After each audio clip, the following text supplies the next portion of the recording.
What's up, everyone? My name's Adam McDormand, and this is Medium Quality. Now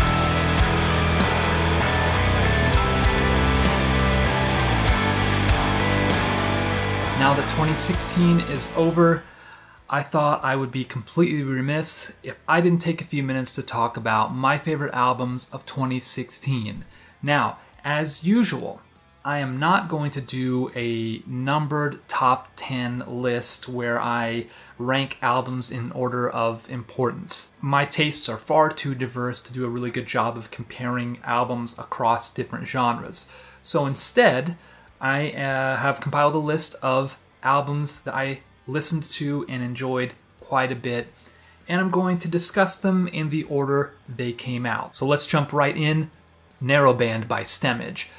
I'm a big fan of this artist, and I know he's not super well known, but Narrowband was one of the first albums of the year that I was really looking forward to.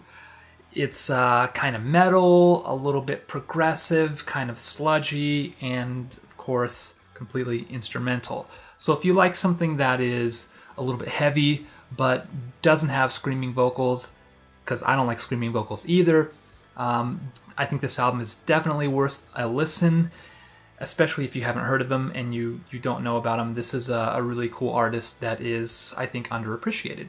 Man About Town by Mayer Hawthorne.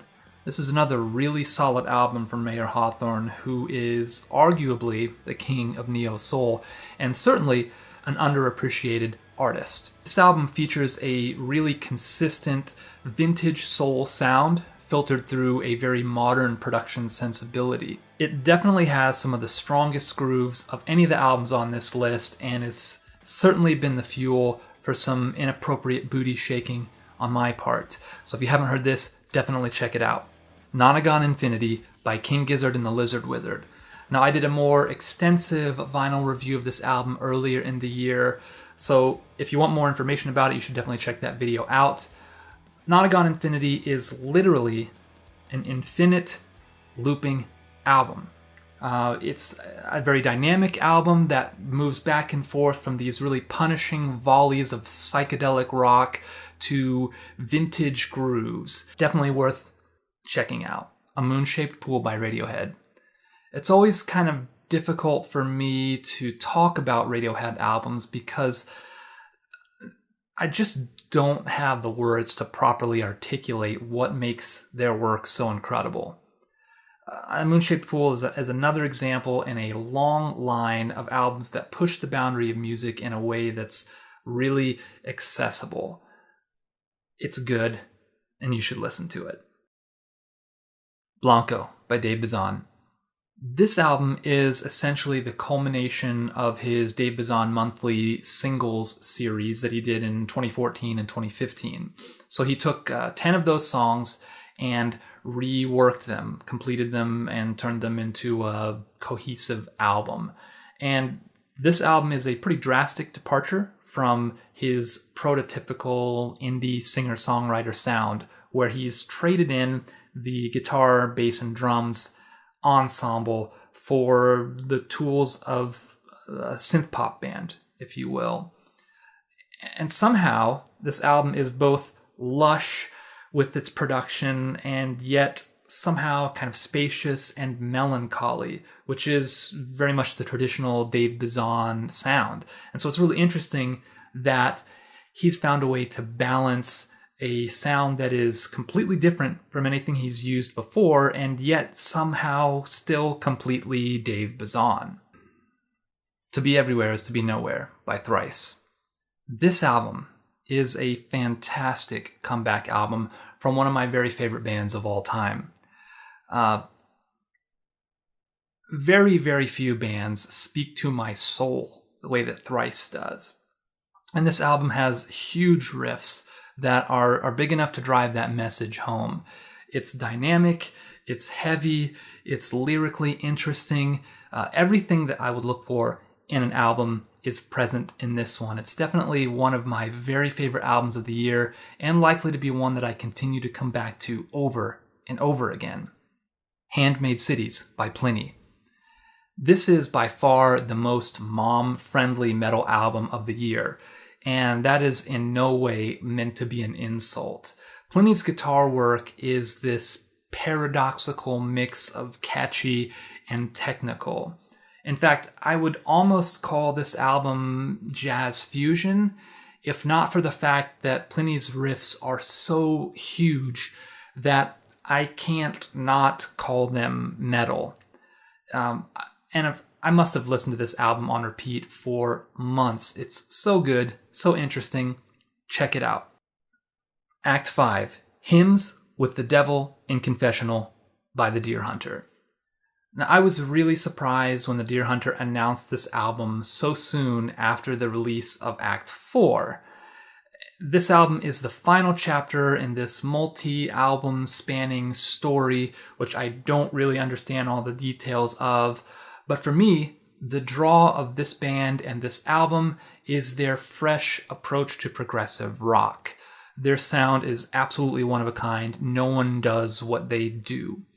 Now, the primary problem with modern prog rock is that a lot of bands try to be progressive and often end up sounding a little bit cheesy. And the Deer Hunter, while not entirely immune to this problem, is by far one of the more cohesive and modern sounding bands in the progressive rock movement. And that this, of course, is the most cohesive of their albums, probably in the last 3 acts of this story. Probably my favorite album of theirs so far, and I can't wait to see what they do next. LP2 by American Football.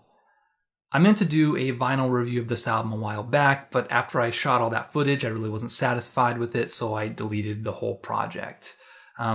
This is another really fantastic comeback album for this year, and one of the better entries in the recent emo revival. And this album manages to sound both pop sensible and yet kind of distant and aloof. I wouldn't go so far as to call it a melancholy album because there's always this feeling of optimism present in all of the songs.